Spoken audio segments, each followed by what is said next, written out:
You never know with that timer. That timer is always delayed. So I am so sorry for our guests to have to see me do the whole but it's usually just how I warm up the pipes because they want me to sing a song. But Yes. if you want me to sing a song, all right. Sing it. No, I think whenever you feel it's got to be natural. So whatever you feel the lyrics inspire you. Because you put me in a box. You can't put Baby in a corner and tell him to dance. You gotta let him do his thing. Then Shanudi, just do your thing.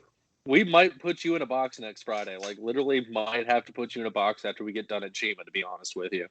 Right. And also, I just remembered I just messed up that Baby in the corner line.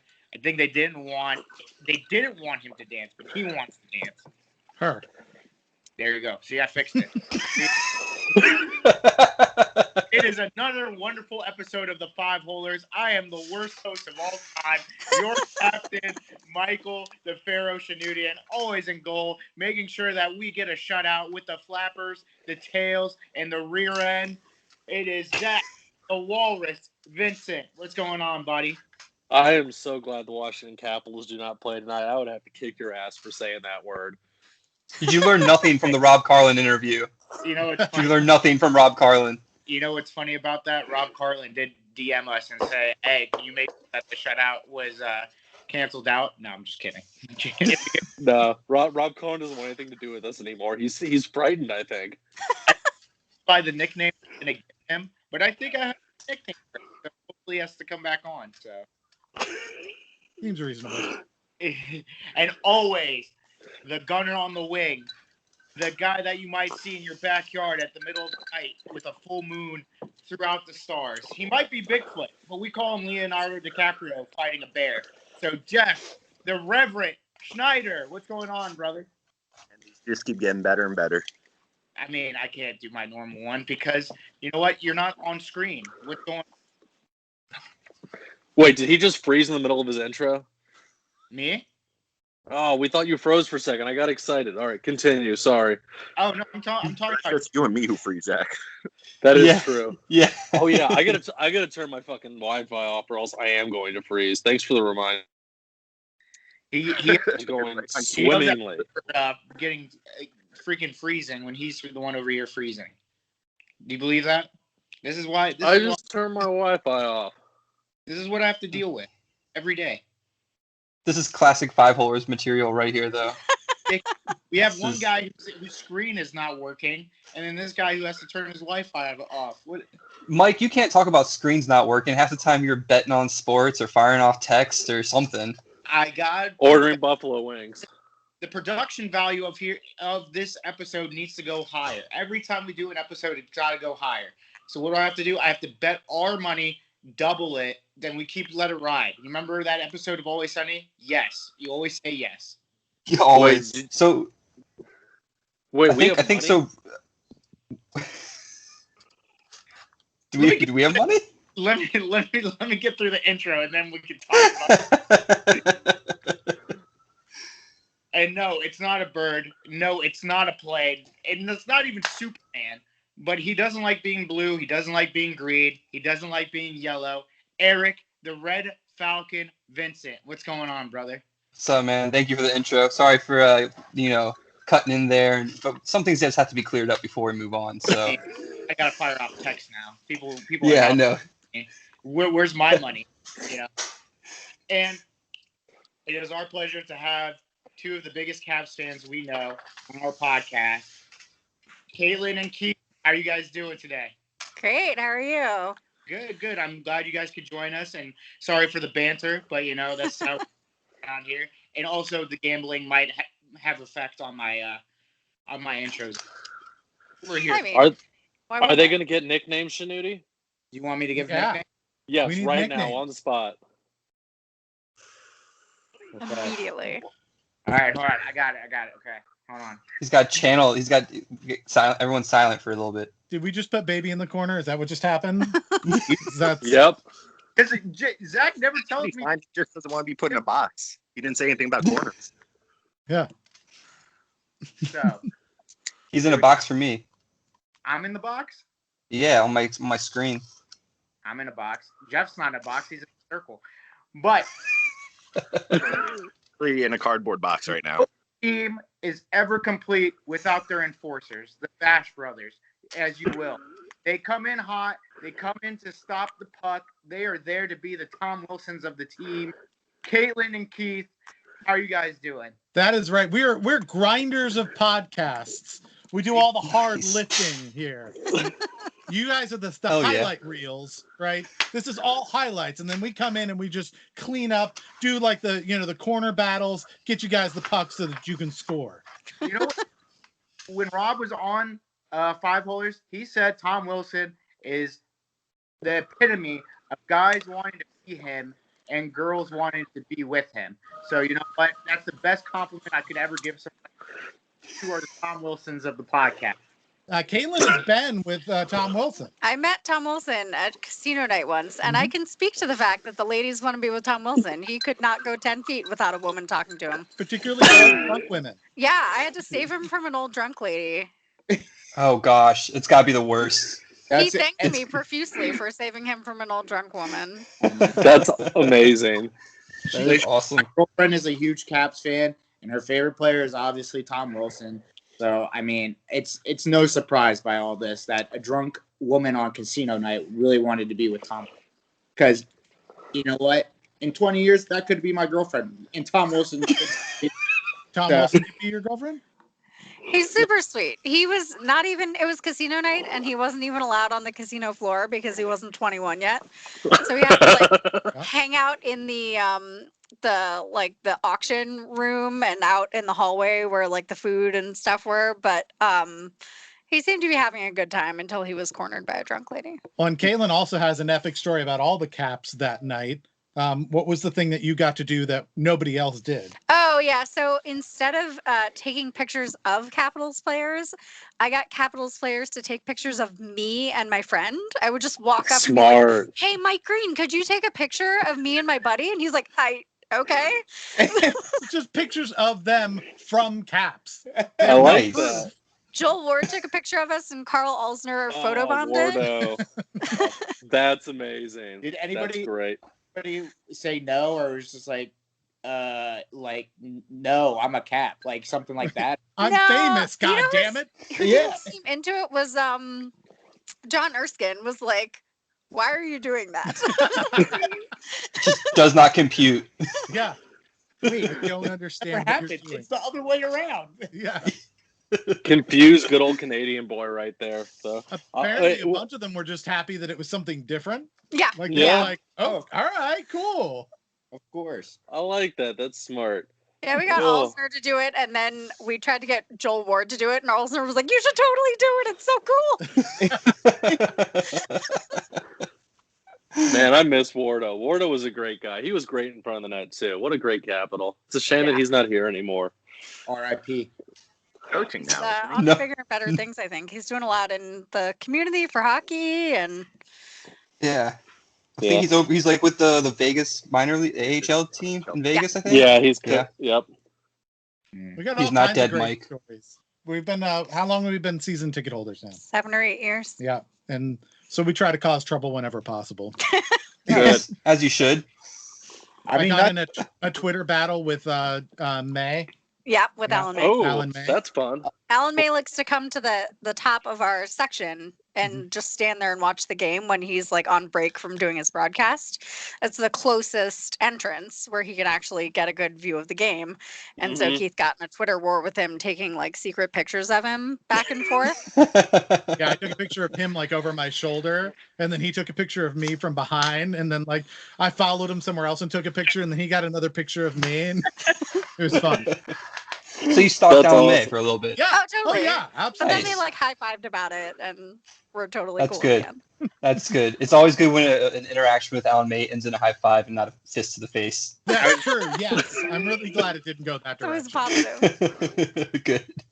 He's a super nice guy, actually. Yeah. Oh, Yeah, no, I've heard good things about him. Rob Carlin spoke very highly of him last week, to say the least. Although Rob Carlin is very scared of him, to say the least, too. So Hey, wouldn't you be? Yeah. Who wouldn't? nah, that was a goalie. I'd just knock him out with my blocker. No big deal. Yeah, The right. old Holtby Falcon punch. Is that what Yeah. you do? Exactly. Oh, while we are on the subject of goalies, though, let's jump right into it, people. So, Vitek Vanacek, Washington Capitals.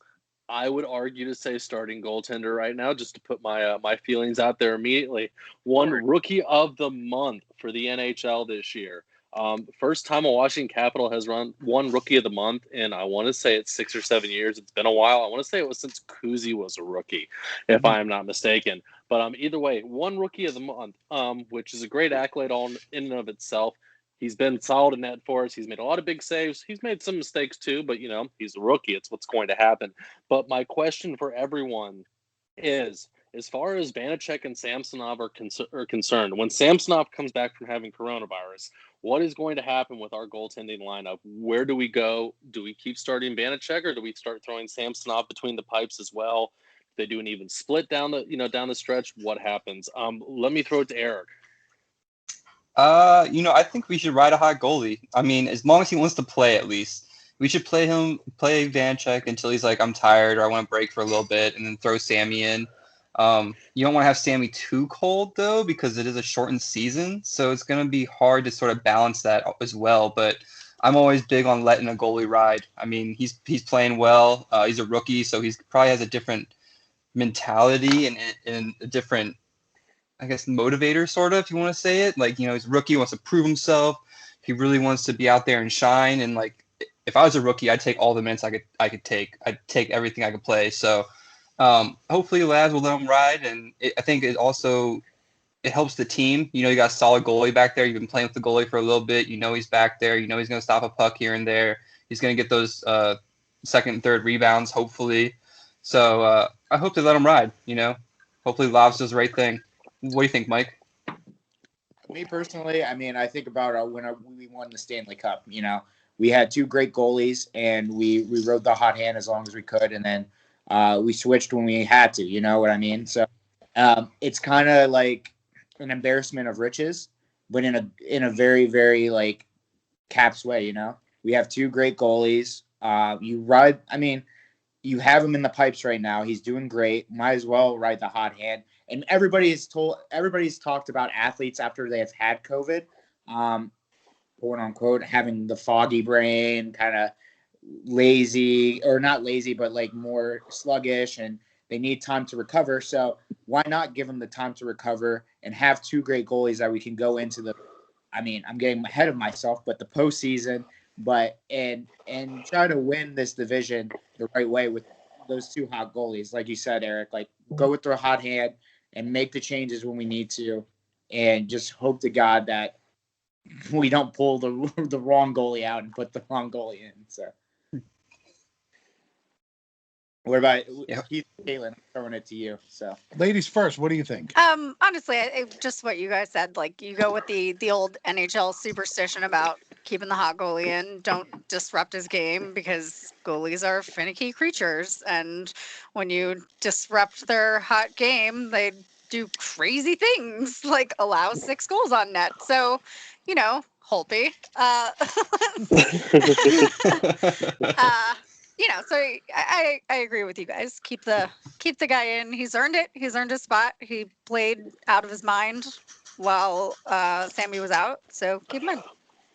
You are all wrong. Oh, all right. Let's hear it. Incorrect. Hot take. let's go. So here's the problem that we have. We've got two goalies. One, we've gotten a sense is an older goalie, right? Vanacek's been around for a little bit in the lower levels. So we kind of have a sense of what Vanacek's going to be. Like, he's been pretty steady on things. We've got a quality goalie here. The thing that separates him from Samsonov is that Samsonov might actually be like elite. Like, we may have a ceiling that goes way above. And that wouldn't be a problem, except for after this season, the Seattle Kraken is going to get to select one of these two goalies. And if we don't know what we have in Samsonov, then we don't know who to protect from that draft. So we follow-up question. Do you think? Why don't you think they're taking Oshie? Because if you have a choice between two elite, like we're either going to give them somebody who has a huge amount of potential and is a first round pick, or someone who has been incredibly steady through the entire season, you're going to build you're going to, just like Vegas did with Fleury, you're going to build your team around a goaltender that you can depend on. And that's going to allow you to have younger defensemen and more prospects who can grow with your franchise. So it may not be our goalies, but the more valuable our goalies are, the more likely they're going to get chosen instead of Oshie. And quite frankly, love Oshie, but that contract's going to become an albatross really quickly. So we really want them to go after Oshie, hopefully. But that's what we were thinking when it came to, what was it, Orpik? Or who did we want them to pick last? Or Grubauer, right? We wanted to take Grubauer, and they took fucking Schmidt, and it was a disaster. So I think that you have to play Samsonov and find out is he an average goalie that had streaks of being really good, or is he going to take that next step and be fantastic so that we know, all right, we're holding on to him and you have a shot at Vanacek if you want him, or someone like Oshie or whoever else you want to give a shot at. Right. Fair enough. That's a good point. I mean, honestly, I still think I'm hoping they take Oshie, but at the same time, I could see them going after one of our goaltenders. I will say though, I think it's going to be a pretty goaltender-rich market. There's more goalies than there are starting roles in the NHL right now, so we'll see what happens. But Jeff, take us home. As the resident non-Washington Capitals fan, what do you think of the Washington Capitals goaltending situation? You're willing to put money down that they won't take a Caps goalie, but I mean, they're going to both get playing time with the way the season's structured. I mean, there's a bunch of back-to-back games. You have these mini series in here, and by the time this airs, Winnipeg and Calgary will play a 4-game series. Like, they're both going to get their chances to show what that they can do this year. And I mean, the Caps seem to have some decent guys back there. I mean, it's one month though too, so We'll see. All right, awesome. Well, thank you everyone for your thoughts on that. On to our next subject, though. So this is just a tidbit I want to throw in there, and I know this episode's not going to come out till Monday. Wait, Mike has to speak. Let Mike speak. I had a question for Keith, and that of Sammy's potential at goalie. So where do you think? So you said something about his ceiling. So where do you think that ceiling is going to hit? Like, as of right now, like if you had to make a prediction, where do you think his ceiling is as of right now? Like, do you think it's like, I don't know, just to throw out there, like Henrik Lundqvist? Like what are we looking at here? Well, right now to me, he looks like a young Holtby. Holtby was very aggressive and very kind of bounced around in the net a lot. He was very reactionary. And that's what I see from Samsonov right now, where he's very athletic, but he's kind of playing out of control. If he can if he can get that coaching and get that maturity where he ends up being a little more zen, like as Holtby ended up maturing into. Holtby is a fantastic goalie. If you look at when he was at the height, he's come down some, but in his peak, he was one of the best in the game. And so I think he really has a ceiling close to that. All right. The out of control part was what I wanted to hear. So that the coaching is definitely what we need for him. That's why I said we need to ride the hot hand, and maybe that's why I don't see it right now with Sammy. But if he does get the coaching, I do agree with that, the potential of being a Holtby. So when Vanacek, I think, had the same thing in the first couple of games where we were seeing some real issues with rebound control, and he tightened that up really quickly. So I'm hoping that means that the coaching staff is pretty solid when it comes to goaltending. Exactly. Yeah. Sorry, Zach. I just want to hear more from the man on it. No worries. It makes me miss Mitch Korn, to say the least. But on to our next subject, and I want to insert something real quick. I know this is coming out Monday, and it's Wednesday now. The Detroit Red Wings are down 5-1 in the third period right now against Tampa Bay Lightning. Mike Shanuti, do you have anything to say about the Detroit Red Wings? No? Okay, I'll move on. I do. So, watch the comeback happen. They got 5 minutes to score 5 goals. Under my jersey, there's a spot for the Detroit Red Wings. I don't know why, but I think it's just because I love making that prediction that they're going to be good, and they're never good. And they will never be good ever again. Didn't they have 3 goals against in the first 5 minutes of the game? It could happen. Yep. You're great, they did, and I'm still going to say they're the best team in the NHL behind the Caps. Oh, good Lord. It's never... Hot takes. It's never going to end. They All will- right. Until they win the cup behind us. So there you go. There you go. Good Lord. All right. So the next piece of news we got here. It has been announced that the 2022 Beijing Winter Olympics are going to be played on NHL ice. So for the listeners out there that don't know the difference, there's Olympic ice and there's NHL ice. Olympic ice is larger than NHL ice. It is wider by, I want to say, 10 feet on each side, if I'm not mistaken. Gives you more room in the corners, gives you more room to move up the boards, opens up to a more soccer-like style of play that has a lot more flow to it, if you ask me. My question for the group is, how is this going to affect the Olympics? And I will go ahead and throw my answer out there first. I think that this is really going to drive the U.S. and Canada toward the top of the stack. Teams that you see play like Sweden, teams that you see play like Russia, teams even like Germany, Switzerland, some of these, the Czech Republic, or it's not the Czech Republic anymore, it's Czechia. Either way, these more European style games that rely heavily on a more flow-based regroup, not trap style of game, I think that these teams are going to suffer as a result having to play on an NHL ice. I think it's going to provide for a much heavier hitting style of game. You know, the Olympics typically aren't as heavy on hits. It's more heavy on finesse and the idea of having these set plays. And I think that a lot of these European teams are going to suffer as a result. Now, Jeff, since as far as I know, you are the only other person here that has experience driving an ice resurfacing machine and actually know the physical difference between Olympic ice and NHL ice, and the fact that you have to drive the machine at 8,000 RPM on Olympic ice and you drive it at 6,000 on NHL ice. What are your thoughts? See, you're taking away all my takes right there. It's long to cut the ice because, yeah, it's bigger than an NHL rink. I mean, as far as an advantage, I don't think it's going to really give any country one. I mean, I'm sure that they have both NHL and Olympic style rinks around there. I mean, a lot of teams I know like schools have that too. So where they'll have both to practice if you play against a team that plays on Olympic sheet. So, and as far as hitting goes, I mean, it's the Olympics. It's kind of like the All-Star game from that point of view. I don't feel like you see that many big hits in the Olympics, but where it's more a finesse type of game. But it will be interesting because, yeah, it'll definitely condense it down. Yeah, I don't really have anything else. All right, throw it to someone, Jeff. All right. I'll go. Dead air. Dead air. I'll go next, and then I'll just pass it off to Eric, and then Caitlin and Keith can finish it off. So one of the things that we've talked about, Zach, is just how people game plan, right? And I think you're correct in a certain thing of like certain countries have certain advantages with this change.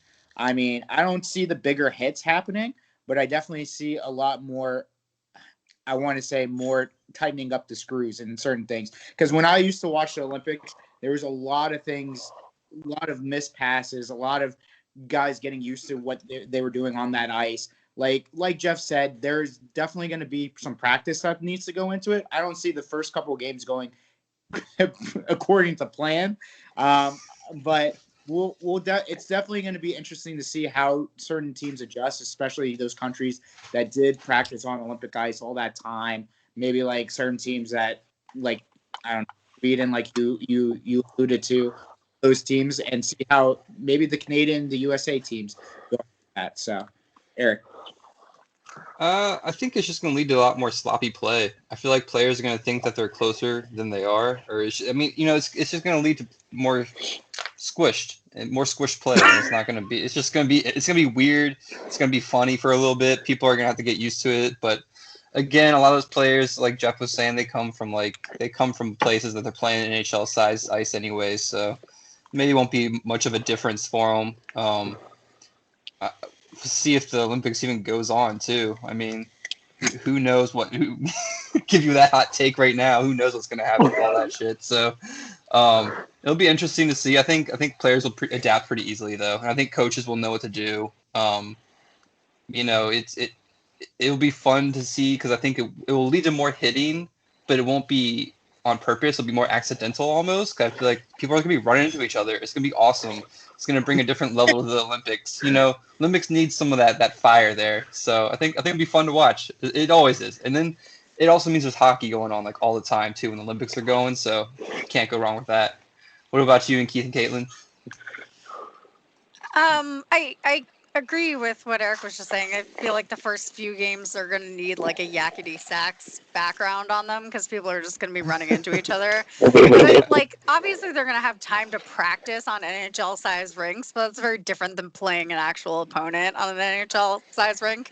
Our players probably have flexibility because they play not only here but they play back home, right? So they're probably used to playing on both sheets. But other players around the world don't necessarily have that flexibility. So it'll be really interesting to see. I think nobody's tackling the real problem here, and that is how are they going to keep the ice frozen on the way to Beijing? Like that's a good point. That's really difficult, right? Got to move that NHL ice. Seriously, though, I think what it's going to do is probably, it's going to take away time and space. So it's going to make it more of a passing game and quick decisions. You'll probably see an emphasis on center play, more so I think in the European style where your forwards can have more of an impact because they can just take it north to south the entire way if you've got a good skater. So here you're going to have to work as a team and probably have your short passing game and your stretch passes figured out. Because if you're going to try and have somebody just take it from one end to the other, you better have McDavid or somebody else on your team because it's going to be a tough run for them. I want to hear more about this secretive Zamboni driving ice resurfacer. Tell me some more of this interesting facts because I've played hockey my whole life basically and I have no idea about how to work an ice resurfacer. So Eric, I'd hate to break it to you. You drink enough beer to be a Zamboni driver, but you can't grow a beard. It's just not for you. Ouch. We've had a question about this for a long time. We saw people who drive the ice resurfacers at the Capital One Center, and we were thinking, like, is there a minor league for that? Like, is there a draft that happens? How do you move your way up into the NHL of ice resurfacing? You got to go through juniors and make it up through the ranks, and they have to draft every year. Okay, that's what I thought. There must be some type of process. Actually, where once the cup starts with it, and it works backwards. With their first pick in the Zamboni driver draft, the Washington Capitals choose Hank. Hank's fantastic. Just Hank. It lasts a long time. A lot of Zamboni drivers, you'll see that their ice is chopped up by the end of the period. But Hank, he's figured out a way to make it really solid for the entire. This is a great pickup by the Caps, honestly. This is going to change their home ice advantage. Meanwhile, Hank's sitting in the compressor room chugging a 40 too. That's how the whole thing works. So he's DC baby in the water, and that's what's keeping it hard. It's a special formula. Mm-hmm. Did the Caps driver or the one who drives now? Did he used to smoke? For some reason, I feel like he used to smoke. He used to have a. It looked like a blunt, but it was actually a cinnamon stick. Apparently, he'd hang out of his mouth. But okay, yeah, it looked like a blunt pretty much anywhere in the rink. So yeah. No, but I remember that guy growing up, wondering what the fuck was going on, and then I got to live the dream as an ice resurfacing technician and realized that. Well, it's shitty pay, shitty hours. You deal with mainly just puke and vomit more than anything else. And then the 45 minutes a night you spend driving the machine, honestly, you could do without. So it was a dream come true, but at the same time, it definitely wasn't the dream I was expecting. I'll put it that way. Turned into a nightmare. Always fall short. The hockey players and like doctors and stuff. Zach wanted to be the fucking Zamboni driver. Yeah. So, and I feel like we all dreamed it, or maybe because I also lived it out. Zach, did you get to add your spin to it at all? Were you like, I went around the corners twice. It's going to really zhuzh things up. You should check it out. No, honestly, if you go around the outside of the rink twice but on a single cut and your ice gets high in the corners, no one can control the puck. And more than anything else, you have to do ice maintenance. And ice maintenance sucks. So Yeah, no, Jeff, we should do a special episode where we answer everyone's questions on Zamboni driving, and every single answer is going to be so much fucking painting. That was that job. It was just painting a bill. It was like painting a bridge. You start on one side, you get to the other, you just start the other side over again. So you're saying it's Zamboni drivers? Because I thought for a long time it was Well, Zamboners. No, not Is that not Zamboni. right? And technically, me and Jeff drove Olympias too.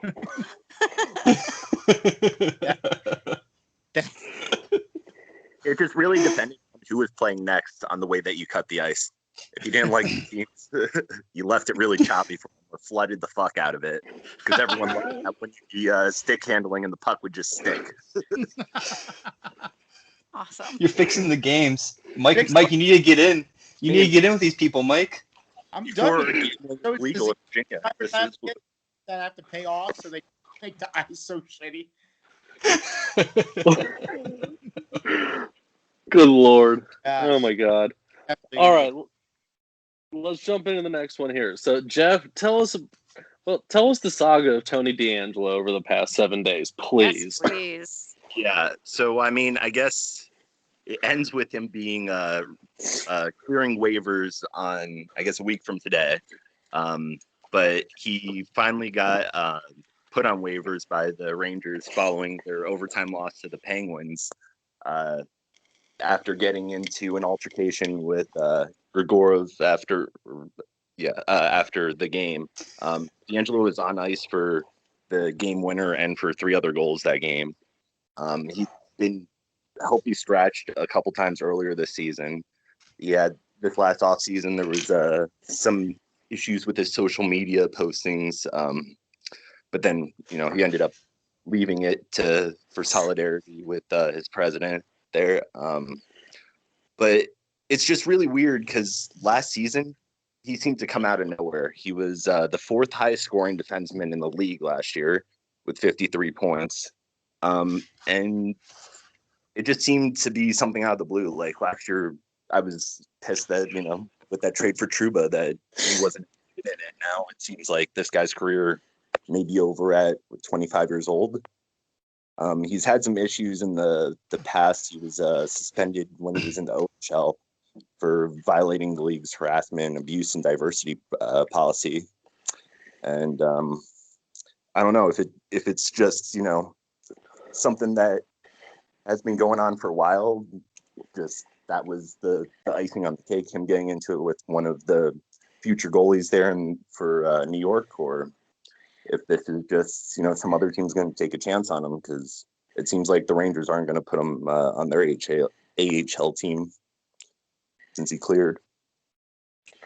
Yeah, no, I got what you're saying there. The whole thing has been kind of a confusing story just because there's only been so many details that have been leaked out to the press. And, I hear that him and Georgiev got into it. And then, God, I can't remember who it was to save my life. It may have been Zibanejad, jumped on him and kept him from continuing to pummel Georgiev.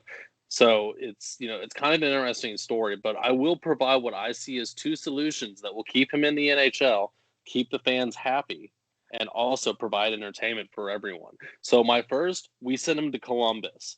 They would have had to claim him off waivers, but we pair him up with John Tortorella, and we let John Tortorella go to town on this man. It'll be like Arlie Ermy coaching a hockey team, essentially. You break him down, you get him to the point where he doesn't know who he is anymore, and then John Tortorella recreates him in his own image. So that's my first solution. My second solution to this issue is we send him to the Carolina Hurricanes, and him and Rod Brindamore go 12 rounds in a steel cage match, essentially. Ooh, and I think that locker would be boxing. Yeah, locker boxing. Perfect. Yeah. For those who don't play hockey, locker boxing is a thing that was usually happen after practice. You lock the door to the locker room after the coach leaves, and people fight, basically. You put on your gloves, and you put on a helmet, and that's it. And it's headshots only, usually, and you just go to town. And do that in the dorms. That explains so much about this show. It leads to way more concussions than actual playing hockey. That's always a good one. It was fun getting goalies involved in it though with their blockers. Yes. Oh yeah, I was a left-handed goalie too, and I almost always exclusively played with right-handed goalies. So me and the other goalie would, we'd trade gloves off with each other and we'd be able to dual wield blockers. It was fucking amazing. So many people just like knocked out in the locker room. That's hockey. While we're here, though, I know it's just more of a bit of news than anything else. But does anyone have anything else to add on Tony DeAngelo and his woes of the past week? Honestly, what you said about the Columbus thing, I kind of want to see. I want to see this iRobot shit that you were talking about, building in his own image. Like, that's just him coming out as fucking Torts and younger Torts. That'd be funny as shit. Can we just create like an asshole league where we put him and Leipzig on the same team, and we just make them all like, we just take everyone who's horrible and we just put them on one league and we can watch them all beat up on each other. Yeah. Well, it's Seattle's team. I was going to say, Ooh. if CSKA Moscow has anything to say about it, then I think that'll be the case. It might be. Just send them all to Toronto. I feel like Toronto would welcome them all of them with open arms, and watch Matthews and JT. It's all a shit show anyways. It's fine. Perfect. Yeah, fuck Toronto. The media can chase them out of town the same way they did our one true god, Phil Kessel. Plain and simple. All right. R.I.P. Phil. I'm saying R.I.P. That's the like second live person you've done that to. Guy, who knows what Phil Kessel is at this moment? He's probably drinking hot dog water, for all I know. And that's why he is the mascot of this podcast. Yes, Perfect. he is the one true god. This is a Phil Kessel-based podcast. We probably should have disclosed that to you before you came on, but you know now, and that's what really matters. Leaving. Non-cap, everybody can be like, I mean, like, what? Yeah, I guess Phil Kessel's cool. Like, Oh, it's the best part is it throws you off guard because everyone sort of has a memory of Phil Kessel in some way, either if he was at the Penguins or if he was with the Coyotes or wherever the hell he was. You're like, Phil Kessel based podcast? Like, proceed with caution, I feel like. I just couldn't understand how a multi-million-dollar athlete consistently was able to look like a chubby homeless man. Like, that was amazing to me. his face was so red. Like, it looked like me running for 2 minutes. Like, his face was so bright red, and he was sweating. And I was like, this guy's a professional athlete, and he looks like he's about to have a heart attack. Like, what is going on? It's the polar opposite to Nugent Hopkins, who looks like a twig without his hockey gear on. Exactly. Just some of these guys, yeah, if you saw them on the street, you would never guess that they're a professional athlete. Well, we met Ribeiro, who just basically, like, I think Ribeiro actually wore smaller pants than Caitlin. He did. I believe that. And he smelled really good after having played a hockey game. And I was like, I don't trust you. No, you can't trust that. Not at all. No. He had some issues. No. Oh, my God. Skinny jeans. Mm-hmm. Oh, fucking Ribeiro. Good Lord, that was a long time ago. Yeah. Talk about have an issue where he got something with his Adam's apple because he got hit in the throat? I think it was when I forgot about that. Yeah, he took a puck or a stick to the throat. That's why he's got that weird raspy voice now. Although I shouldn't use the word weird because it's not his fault, but at the same time. I shouldn't laugh because that is horrible. But at the same time, he's done some horrible things too. He's not a great dude. We'll be honest. He could make it. He could probably have a career in that new league we're making, if we're being honest. First draft pick. Definitely. He'll be like an assistant coach there. Yeah. I have a stick signed by him, and I feel some kind of way about that now. We're gonna burn it at some point. We just are lazy. Can we make sacrificial lamb? Sure, that stick. Yeah. I think Don Cherry should be the commissioner. He's got to be the coach at least, yeah. Yeah, he definitely has to be involved in some way. He's the commentator for the league. Was that too of Don Cherry, Eric? Didn't we play 2 games just like saying what quote? I can't remember what it was. I have my notes over there. We did one with the broadcasters, but I don't know if we did a Don Cherry one. I feel like maybe we did. I think you did Don Cherry and the Presidents, which was wild. I did Torts and Trump. That's what I did. Yeah, that was a pretty good one. There's a yeah. I'm not gonna get my notes out because I'll make a shit ton of noise. But more, just a teaser out there, everyone. Games to come. Games to come. So, not this episode. You gotta wait. You gotta wait later. Not this episode. Oh my god. All right. Well, let's see. Let's jump into the next one here. And this is a news story Caitlin wanted to go over. So tell us, Caitlin, what news story do you have for us tonight? Right. So I'm scrolling the internet the other day, like you do, and I see this picture. Apparently, someone was shipped a box of hockey sticks that were addressed to the Washington Capitals in Arlington. And I thought, oh, well, like, it must be someone down the street from Kettler or something got these sticks by mistake. They're just going to put them in their car, drive to Kettler, and be like, here's your damn hockey sticks. It was like $5,000 worth of Chara's hockey sticks came to this person's house in New Jersey. Oh my Screw god. that one up. That's FedEx for you. Seriously.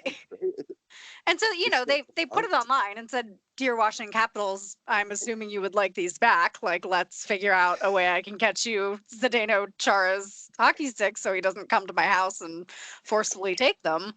But yeah, I mean, they could have just kept them, I guess. So it was nice of them to reach out to the Caps, but I feel like my first thought, if that happened to me, would be I would just yell like, "Caitlin, have I shrunk?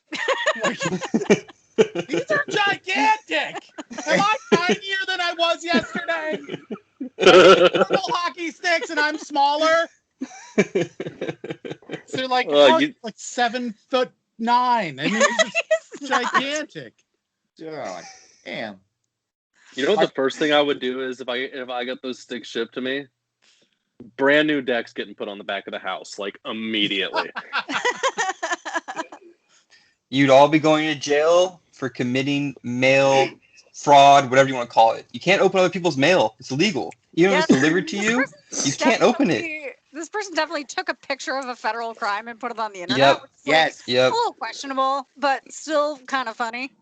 I guess it's okay because the Caps are probably okay with it. Everything's gonna work out happy in the end. But whew, if it was the Bruins, they'd probably be pissed. So lucky you got traded to the Caps.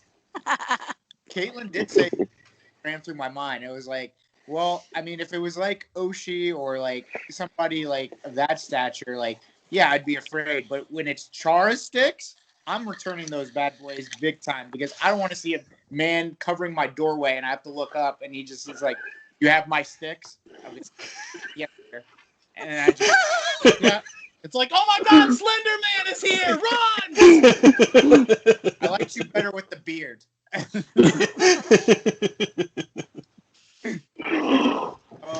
Good lord! Even with the crazy snowstorm and stuff, they get him some damn hockey sticks pretty soon. I hope he still has hockey sticks. He doesn't have to take one out of the museum like Mike Green had to. Oh, that was funny. Right? Yeah.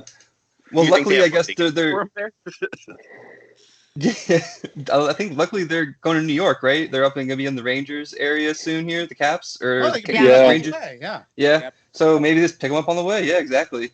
Make that up to somebody's residence. house. Yeah. We're here. Zdeno Chara Give us knocks the on the sticks. door, says hello. I'm sorry for the misunderstanding. Do you have some water? Yeah. Or that guy gets a text from Chara and he's like, "Hey, can you meet me at Madison Square Garden? I have a game. I really need you to get there pretty quickly." And then you have a chore on your hand, and you know what? Thanks FedEx for the chore. Thank you. Why don't you leverage this in your favor? You get to go to a game for free or get one of the sticks signed or something like. The guy's like, "I get to play one game." Yeah. Shit, with the way we're losing players right now, that might work out in the end. Yeah, good. It really might. Jeez. Especially how COVID's doing, yeah. Well, all right. Well, let's see. To throw out the next topic, Keith, you had a player that's near and dear to our hearts you wanted to discuss. Go ahead and give us a rundown, and we'll go around the horn. So, as you may see from the picture here, Caitlin is a huge Kuzy fan. And the question I've got out for the crew is, we've obviously got Eller out. Hopefully he'll be back sooner than later. The question is, if Eller comes back, and kind of the last man to make it back, at least in the forwards, is Kuznetsov. Who's the person that you sit? Oh, that's a rough one. Hold on, I got to pull a lineup up just because. It's hard because Ooh, we've got such depth right now, and they were playing out of their minds while all the Russians were sitting. So it's definitely like Keith and I went through this exercise. We did okay, what do you do when Ovi comes back? And we like moved the lines around, and we got we ended up getting it totally right. Mhm. We did exactly what Laviolette did. And then he goes, okay, now what do you do when Kuzy comes back? And it was like, oh. Keep in mind, we have to pick two, right? Because we already know Eller is at some point is going to come back, and that seems like a no-brainer. Eller's got your offensive upside, but also really does well on defense. I think even fills in on the penalty kill as well. Yep. But we've had a problem now, arguably for at least a couple years, where Kuzy is a fantastically creative center, very skilled, but is just an absolute noodle when it comes to defense, and hasn't had that overwhelming offensive upside to make up for it. Like early Ovechkin, you'd say like wasn't particularly defensively minded, but he was overwhelming on offense. So you put him out there night after night. And the last couple of years, Ovechkin's really cinched up his defense, and so now I think you kind of get a complete player. How do we get Kuznetsov to that place where we don't see him as a liability on defense and can also take care of his offense? Or does he sit for a while and watch other people who are being defensively, responsible play and have it? I mean, this is a team that's playing a fairly complete game, at least when they're having their on periods. We're seeing it both offense and defense. Right. Do you want me to go first? Sure. Mike. Let's hear it, Sanuti. So, no, for Kuzy, I think you said it the best. I think he has to sit and he has to learn. So one of the things that we did discuss is being a defensive liability with him. And obviously, if we're going to talk about Sammy and all them sitting and getting right from whatever is happening and getting their legs under him, Kuzy's the same way. I mean, also, in my personal opinion, one of my favorite quotes, I think, of all time was somebody saying there was nothing like being sat. There was nothing like being sat when I was a star, because once I got back, I knew what it felt like to lose everything. Because that's what Kuzy needs to feel. I think, I don't want to say he got too big for his bridges or anything like that, because, I mean, the dude is a weapon, and he is somebody that we need to rely on after the Ovi years. So, in my personal opinion, if there's a time to do it, a time for him to we need to be like, hey, you need to start practicing certain things. You need to start learning certain things that you've slid under the radar for. I think this is the perfect time, because we do have all that depth that you guys were talking about, and everybody's playing really great. And I think it's just time for him to realize, hey, if I don't get my shit together, I could be out the door. This is obviously a big thing to say, but out the door. But I think we do need to sit him. I think we do need for him to realize certain things. So Keith, you did bring up that point. So that was my kind of. Yeah, I got you there. And I mean, honestly, I'm looking at the lines we ran in practice yesterday, and I think as far as lineups concerned, we don't touch Ovechkin, Backstrom, Wilson. That's just the line that needs to be what it is. We have Vrana, Oshie, Panik on our second line right now. I think it's easy to say Oshie bumps back over to the right wing, and we throw Vrana in between those two. I mean, not Vrana. We throw Eller in between those two. Yep. So that gives us Panik back, and then we have Hagelin, Dowd, Hathaway. I don't touch that line. That line has been lights out all season. They continue to play the third line. They continue to be what they are. And then that leaves us with Carr, Panik, and Scarbosa and Sprong, all candidates for the fourth line. And I have yet to throw Kuznetsov back in there. I think you end up running Panik on the left wing because he's someone who's versatile and can play both sides of the ice. You run Sprong on the right wing. They can go back and forth left and right. And I think Kuznetsov starts his season back on the fourth line, honestly, if he's going to be in the lineup. I think much like putting Brana on the fourth line in the last game, putting him with some grinders, I think it was beneficial for him, gave him some grit, and more than anything else, it brought some finesse to one of our grinder lines and made all of our lines a threat on the ice. So I think that having Kuznetsov further down the lineup would do that. The NHL used to really rely on, you had a heavy top six, you had a grinder third line, and then your fourth line was your bruisers. And I think that, the NHL's moved away from that. And I think with all the talent that the Washington Capitals have, there's absolutely no reason all four of our lines shouldn't be a threat to score a goal, and they should be a threat on the back check, the forecheck. They should, there should be someone who can drop the gloves on every line too. I think that, having that stratified outlook is something that's important. As far as Kuznetsov is concerned personally, he obviously has some accountability issues. You go back to the how do I put this politically correct? You go back to the behavioral issues he's had in the past, and you go back to the fact that the nose clams liability. Yes, the nose clams. If you cocaine selfies. That was so much more elegant, to say the least, Eric. Thank you. But you go back to some of the issues he's had, and I worry that he is kind of the second coming of Alexander Semin. And I think he's got more. I think he has more production than Semin ever had. I think Semin probably had more talent than Kuznetsov had, but Semin just had no motivation to do anything whatsoever. Unfortunately, I think Kuznetsov has the upside. He has the ability, but he needs to find that. He needs to become a team player. Like Keith said, Ovechkin wasn't always a team player, and he's become one. He's blocking shots. He's back checking. He's not playing on the penalty kill yet, but that would just be dumb to put him out there. But either way, he's playing in these high danger situations where we need someone on defense. And I think Kuznetsov needs to evolve into that player. And I think he's hit the point in his career where he should be doing that, especially with the money we're paying him.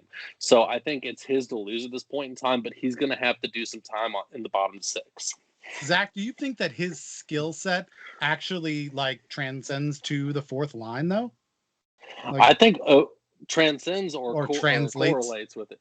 Yeah, I think it does. Mm-hmm. I think that Kuznetsov is someone who can stand in the top of the slot, but at the same time he can get dirty in the corners. If he is with a group of players that are in the corners kicking pucks his way, he's not someone who needs to be set up perfectly. He's not someone who needs to have the stick right on his tape. He can take a pass to his back skate and shoot it off the toe of his stick and put it in the net. I think he's someone who can do a lot with a shitty situation. Look at the way he brought that twister pass out that the entire league is doing now.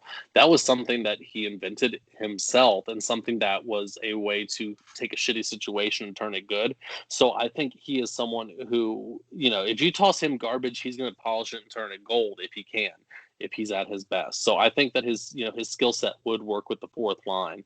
And as far as minutes are concerned, the Washington Capitals are rolling four lines right now. Yes, the top six are seeing, a couple more minutes a game than the bottom six, but at the same time, our lines are rolling pretty steady. So he's not going to see that great of a reduction in ice time, and it's not like his play is going to fall off because he's sitting on the bench all but 6 minutes of the game. Right. It depends on him. If he wants to play, he'll play. If not, he won't. And it's just I feel like that's how Kuzy is. It's just how it's gonna be. If he wants to play, he'll play. If not, he's not gonna play. And I sort of agree with Keith or what Keith was saying. See if it will translate him playing on the fourth line. I can see him getting frustrated sometimes, but the people he'd be playing with are they're not really fourth line players. They could be third line players as well. They could even scoop to maybe second line if they were playing really well. They're on the Devils maybe or something like that. So it'll be interesting to see. They have been. How many games have they played this season? The Devils? Not a lot. I don't think. It's been going off for them. They're postponed for tomorrow though. Yeah. Or no, it was yesterday. It was postponed. Ovechkin does right now. Yeah. It'll be. I think he should sit. I think it'll be good for him to sit in the stands and watch a little bit. I don't know if they can sit in the stands even. I have no idea. But I think it'll be good for him to sit with Sammy, wait a little bit. Him and Sammy can hang out and have that time they're looking for. And then we can go from there. But if he does play in the fourth line, I really hope he brings them up and it's not a bringing down situation, because it could definitely go either way. But luckily, we have so many players on the bench, we could just pull him out and he could learn a hard lesson, and then that's just see how the season goes after that. Caitlin, what do you think as the Kuzy fan here? Yeah, I want to see him on the ice, but he is making an unfortunate amount of stick penalties a la Semin, kind of like Zach was saying. He's a touch of a defensive liability when he has those days where he just doesn't feel like doing the thing, right? And you can see that. You can tell the guy's mood by how he is on the ice. I love to see his speed. I love to see his stick handling when he's on. I love to see his offensive creativity. But, sometimes when you make a shitty, irresponsible decision off ice, you get to sit for a while. And for all we know, the guy's COVID positive and will maybe not be feeling so great, like Mike was saying. So, yeah, I get why he would maybe need to take a seat for a minute and watch the big boys play defensive hockey and see what that looks like. But I'd love to see him back on the ice with the offensive creativity that he's got and brings to the team. Yeah, I definitely agree with that. I mean, the Kuzy I want to see back is the one who knocked the Penguins down in 2018. Plain and Hell simple. yeah. That's the Kuzy I want back on the ice. I don't want the Kuzy we had, in the playoffs last season where I think he had like a point, maybe two in one series. I don't remember what the statistic is off the top of my head, but either way, shitty year last year, not the greatest year the year before. 2018, he had the most points on our team in the playoffs when we won the Stanley Cup. I want to see that team player back. If he was playing like that, this wouldn't be a conversation, even with defensive liabilities, right? Yeah. Like, even if he was like, I'm just going to stay on this half of the ice and I'm never going back to my own net, we'd be like, that's fine. You just hang out there on the blue line and we'll do a stretch pass and you score, okay? Like when Yager was there, as you said, Jeff. Yeah, he would do that. He wouldn't skate back. He'd hang out. He wouldn't go past the red line. Just cherry pick all day. Hang out there. Dude, damn. I was the fourth line center gets let go. Kuzy comes in. They reshuffle the third and fourth lines. I don't know what you probably would be the fourth line, but it's some combo of the two. And the way that they solve the problem is they don't protect him, and he gets picked up by the Kraken. Oh, that's a hot take right there. That's a really hot take. My Kuzy jersey, and I don't like that. I have a Mike Green jersey. Don't worry about it. Offended by me too. Comparison to Semin. Yeah, I like Kuzy too, and I don't know. I don't see him really starting to play defensive if he hasn't really throughout his career at this point. He just needs to get more offensive again. Like you said, he can make some great plays. We've seen him do it. He just needs to get back into that. Yeah. And if he can do that, he has great value for the Caps or wherever he ends up. I'm literally bitter that he wasn't the first one to do the lacrosse goal in the NHL. I thought Kuzy would be the first one to get that, and he wasn't. Yeah. Well, hopefully, he'll be the first one to have a hat trick of them in one night. I think that would be a beautiful thing. That would rank up there with the all too famous Ovechkin trick, honestly. So yes, ooh, yes. Oh, all right. Well, so moving on to the last two topics we got here. So COVID cancellations. Buffalo, New Jersey, and according to the notification I just received, Minnesota are now canceling games. Buffalo has 2 people on the COVID positive list. Minnesota has about 6, if I'm not mistaken. Honestly, the Minnesota stuff is all breaking news to us, and I know this will all be said and done by the time it comes out, but it's Wednesday night when we're recording this. So, yes, 6 people, give or take, on the COVID positive list. And the New Jersey Devils, when they decide to do something, they do it full force, whether it's being last in the league, trading for random weird goaltenders that aren't going to improve their organization, or forcing their yes, that too, or forcing their players not to grow beards. Either way, when they do it, all in. And they have 17 fucking players out of the 23 active players on their roster on the COVID positive list. So we have a lot of cancellations going on, and I'd just like to hear everyone's thoughts on how this is going to continue to affect the season. Let me start off with Jeff. Go ahead and throw it out there. Or not. All right, Snooty, you hit it. You know who I want to hear is Keith, because Keith had a good point about a certain team who had a certain situation and no cancellations or postponements. I'm just saying. I mean, that's my take. I'm hearing that they have 2 positive, and they're like, can we do this later? Everybody's tired. And we had 4 people out, and they were like, make it happen. And then like 4 more got hurt, and they were like, keep going. And we can't be like, can we make this up when, like, I don't know, half of the Russians are back? No. I think what you do is we change the rules. The only time you get to postpone is if it's like a last minute thing. But then what that means is your entire AHL team has to get tested, and in 2 weeks they start playing. Yep. That's what happens. Caps are covered then, because we're already half of the Hershey Bears right now. Yeah, we did it. You guys get up there and do it. Like, we will bring out the Stingrays to come at you if we have to. The Stingray players up. Oh my god. Yeah, I'm crazy. We'll get Mike. Was it Matt Lanhart, who was our video guy, who was our emergency goalie? Brett We'll have Lanhart. him. Yeah, he'll play goalie for us. It's fine. We're gonna do this. We'll beat you with people we find in the stands. We'll get the mites on ice. Yeah, we'll bring in the mites on ice. We'll make them play with Chara sticks from New Jersey. The Reston Raiders will take the ice, and we will take out Philly. Yeah. Ooh, yeah, Raiders. Rallying You cry. got 3 former Reston Raiders on the 5. Oh, no So kidding. it was Look at that. definitely a good Yeah. plug. Get excited whenever the Reston Raiders are on the ice because we live in Reston, and so Mhm. we get super loud. Yeah, nice. I gotta. Have we all got to do that? I gotta do that. I gotta do mics on the ice, so that's pretty sweet. Yeah. Yeah, Did you do it? We did the one where you play at noon the day of the game, and then you come back and watch the game. Yeah. Oh, maybe that's what I did too as well. I can't remember, but When Zach was a kid, he actually got to resurface the ice. At the, Oh, I at the wish. game. No, I just had the honor of resurfacing the ice at the ice rink in Reston, ironically enough. So the home of the Reston Raiders. There you go. yes, Even exactly. Plug. Yeah.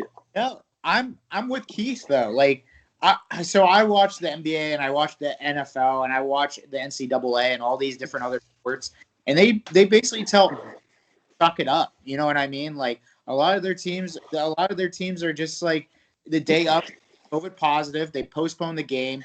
But if it's a day or two before and it's just like 2 or 3 players, they just tell them, hey, just go ahead and do it. Go ahead and do it. Replace those players. But the NHL, they put this, I guess, this standard of certain teams kind of get a pass and then certain teams don't. Like, for me, I'm with what Keith said too. Like, the Caps had to do it, and I'm not trying to be like, oh, it's the Caps. No, I mean, other teams had to do it too. Like, why does the Devils have? I mean, the Devils have half their team, so I understand that. But 2 positive, More than half their team. Yeah. 2 positive that's for Buffalo. Like, come on, man. Like, what are we doing here? Like, They're isolate trying to keep the integrity.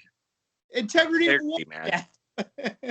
The NFL didn't give a shit about integrity. They cared about their games. They got them all off. Lamar missed games that they wanted to push it so that he played those games. And I mean, with that running back, quarterback, you can do some things. But like the NHL wants to still uphold some standard. You don't want to be watching blowouts every night, though there still are plenty.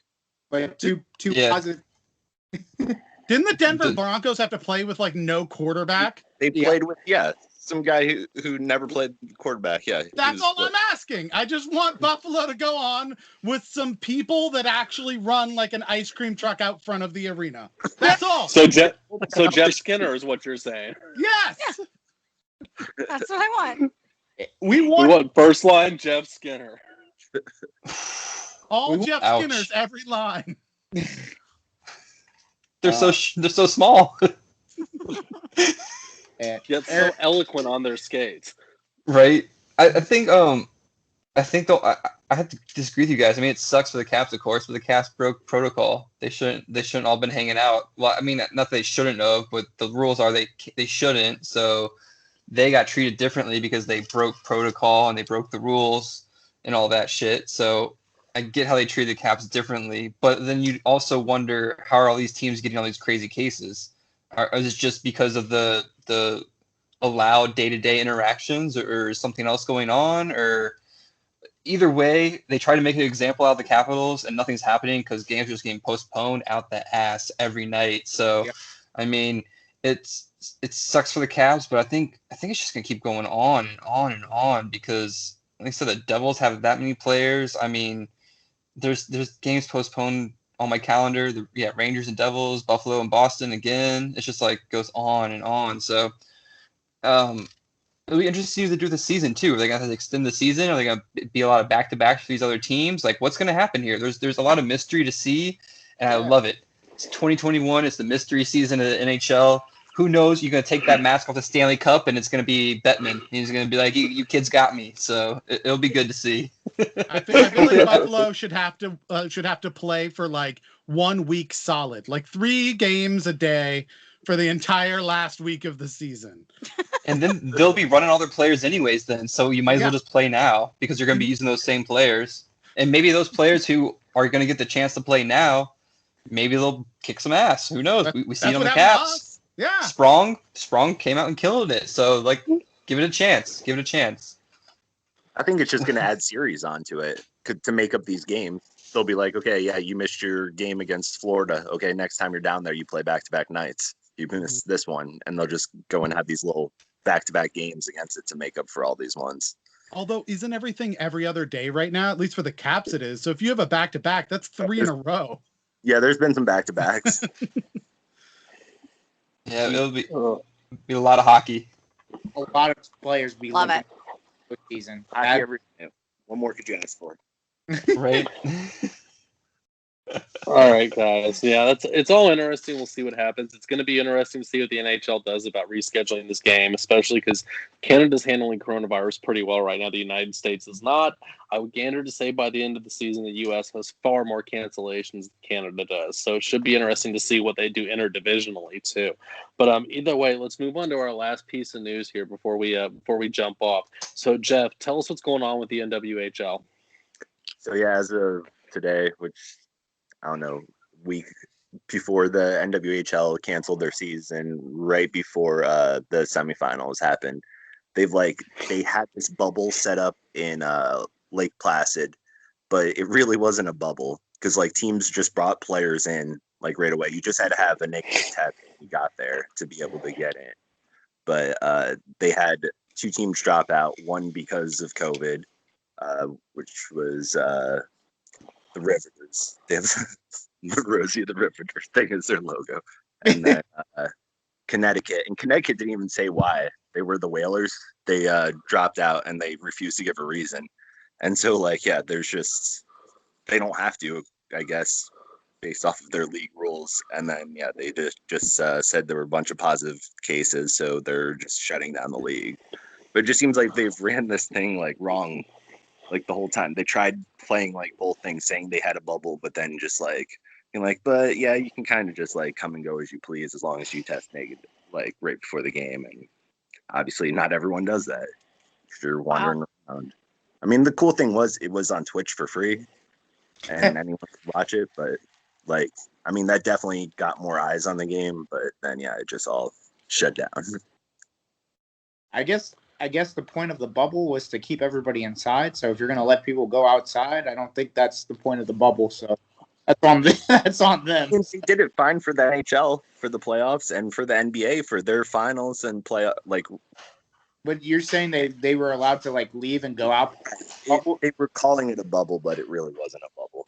Yeah, so there was basically restricted area, and like with the NHL and the NBA when they did the bubble. They told them to sit there. They basically told them, "Hey, this is summer camp. Enjoy it, and we're gonna finish the season whether you like it or not." So, that one guy had to like re-quarantine after he got like Uber Eats or something. Like some food dropped off to him and he left it. Yep, they took that shit seriously, and I mean, it works obviously if you do that, but letting everyone go free, it seems to be issues for every league. It's had these issues, so. Yeah, that's it's 1 point really, but 2 points I'd like to make here. And the first thing I'd like to point out is this is the NWHL. The women who are playing in these hockey games, they have fucking day jobs. it is impossible for them to actually be in a bubble. It's probably a huge logistical and financial burden for most of them to travel to Lake Placid for a period of time, especially right now when they have to deal with quarantining when they get there. So that's one thing to consider. And then my second point, which is a little bit of a broader expansion, is money. Plain and simple. If you look at this, the NHL and the NBA were able to have a bubble because they had the money to do it. They have players being paid literal millions of dollars a year, and they have TV deals. They have advertisement deals. On the other hand, the NWHL is streaming their games for free on Twitch right now. But they did have They were real sponsors. They had Discover, and they had the semifinals and finals were going to be on NBC Sports Network, despite the fact it's this is last year. but that's still A couple several other orders of sponsors. magnitude lower. This could have it's been just they- easily solved, though. All you had to do is take the salaries of anyone who is in the NHL and went against the rules and got COVID, give that to the NWHL to keep their bubble, and we're solved. It's great. So you're saying it would be the NWHL brought to you by Alexander Ovechkin? Yes. He missed 8 games. Here's 8 games worth of his money so that you can have a bubble because he was being a jerk. Exactly. I'm with that rule. I mean, Zach made a good point. Like, it was about money, and the only reason why I was discrediting their bubble is because you just don't call it a bubble. That's all I was going to say. That's a leaky ass bubble. That's a leak. That is a bubble gum with a hole in it. So it's just like,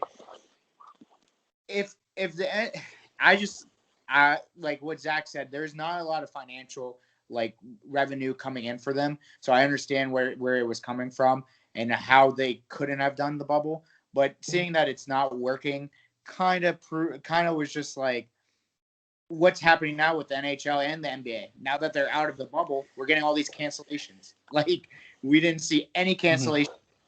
We didn't see anything go wrong in the bubble except for maybe minor things like Uber Eats, like Jeff alluded to, or like they tried to sneak people in because they were gone for 40 days. But like in this situation, you just got to bite the bullet. Like, and I'm not saying it like in a harsh way, but it's like, we know what's going on outside. Some areas are more strict than others, and that's where it comes from with some of these NHL teams. Like Eric said, restrictions outside, but not because of the NHL, because of the areas that they're in. And some people are allowed to do more things than others, and they're going to take full advantage of it, obviously. Like, why wouldn't they? So, and that goes with the NW or the Women's Hockey League, because I'm very bad with abbreviations. So that's gonna happen with them as well. And it's no surprise that when certain teams got COVID and they have to postpone things, they have to shut down their season because, like Zach said, money is tight. So they're just going to be like, well, why don't we just save the money for when we have everybody's back at full strength, and let's go from there. So I'm throwing it to Keith and Caitlin because I want to hear what Caitlin has to say because I heard Keith say something. The only thing I was thinking is the one team that decided to leave and didn't say why, it's probably because of exactly what Zach said. Those women have jobs. Yep. And they probably can't just be like, hey, y'all, I'm not coming to work for a few weeks because I got this hobby that I want to go live out. Like, especially when it's not working. Right. Like, as soon as they started to see it break, they were like, never mind, we're out. Like, right. Like, yeah. I can't blame them, right? It would be really cool if they had gotten to finish their season and yay, lady hockey and all of those things, but it's not practical without the money. It's cute that they wanted to try to do the bubble thing, but they just don't have the dollars and the sponsorship and all the things. They could have been brought to you by the entire team of Buffalo, though. Try again next year, ladies.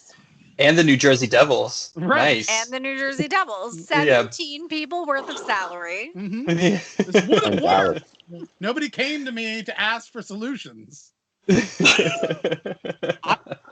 ask like the fans, how can we make this happen? We'd come up with great ideas. I'm taking all the gambling winnings. If I win tonight, it's going to go to them. If they ask, I'd be like, yeah. If you guys put my picture on everybody's jersey, I'm with it. Ooh, perfect. 5 Holers presents.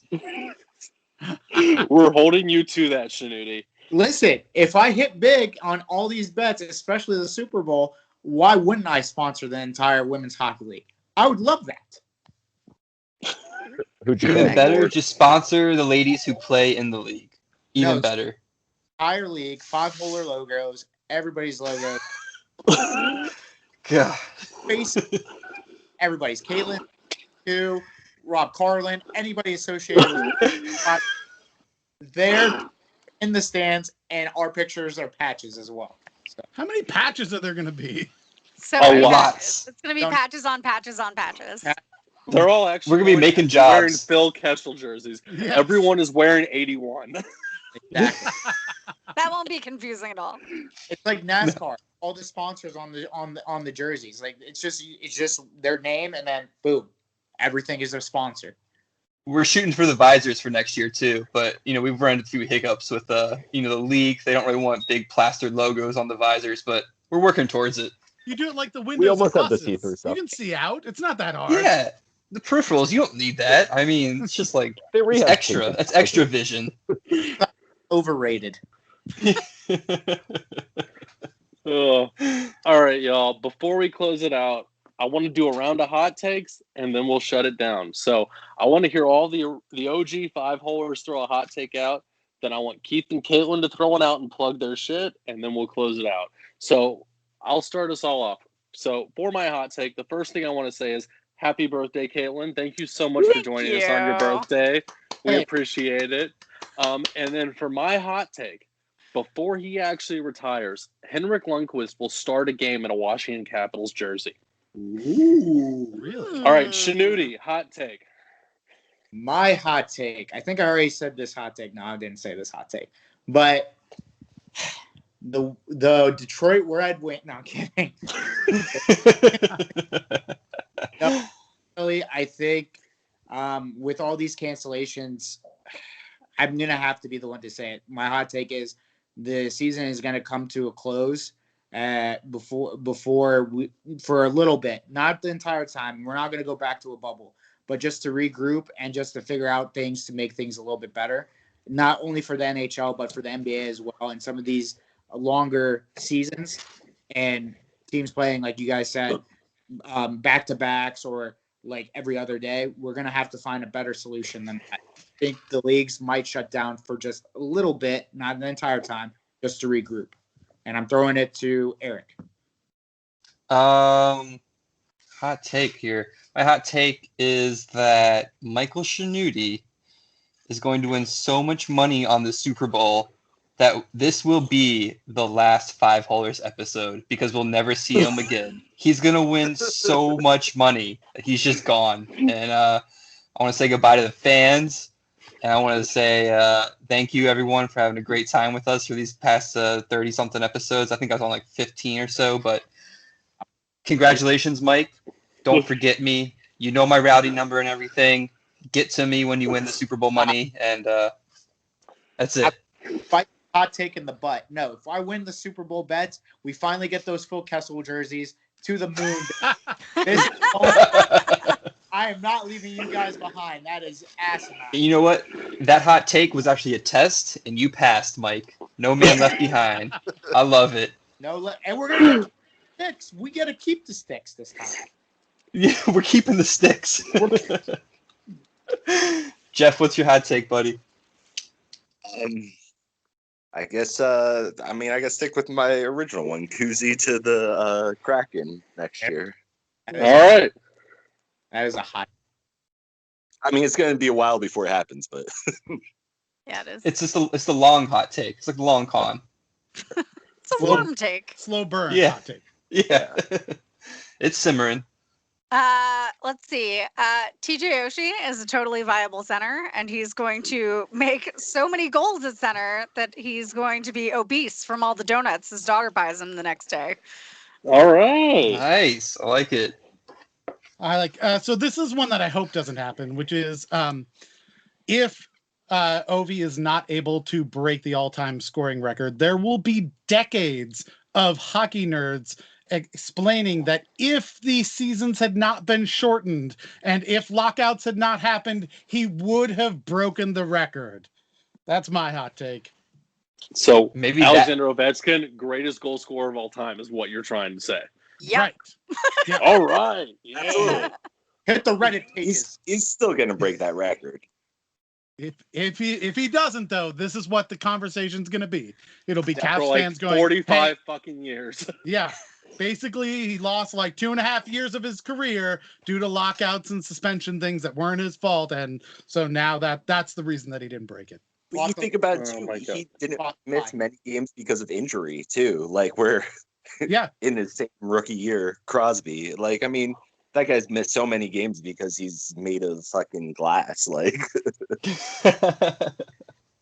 no, absolutely. I think what is it like 17 games out of his entire career from injury?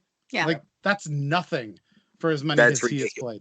played. So you think Yeah. about, if they played the full seasons, like, or played this one out, he's not going to miss any games in theory. So, Oh, yeah, he definitely would crush it. that is a delicious hot take to say the least, Keith. Mhm, All right, mhm. Keith and Caitlin, go ahead and do your plugs, and then I'll take us away. Sounds good. So if you've enjoyed the insanity that is from this side of the mic, we have a podcast called Another Wasted Hour. It is fun and comedy and some trivia and crazy news. But really what it's meant to do is shine a spotlight on the culture and music and arts of the Washington, D.C. area. So go check that out. There's 140 episodes. We've done over 3 years. We took a bit of hiatus this year because of pandemics, since one of the things we really promote are live events that you can go to and participate yourself. So during that time, we've been doing trivia live Thursdays at 7:00. So you can go to Another Wasted Hour on Facebook, on YouTube, Twitch, any of those. Follow us there. 7:00. You get to actually participate. If we've got enough people hanging out, we do a whole 21 questions. It takes a couple of hours. It's a lot of fun, and you get to participate, and you can win prizes. So come check us out. It's all free, and we'd love to get to know you all. You know, All right, awesome. you guys do groups? Because I think we got a 5-holer group coming your way.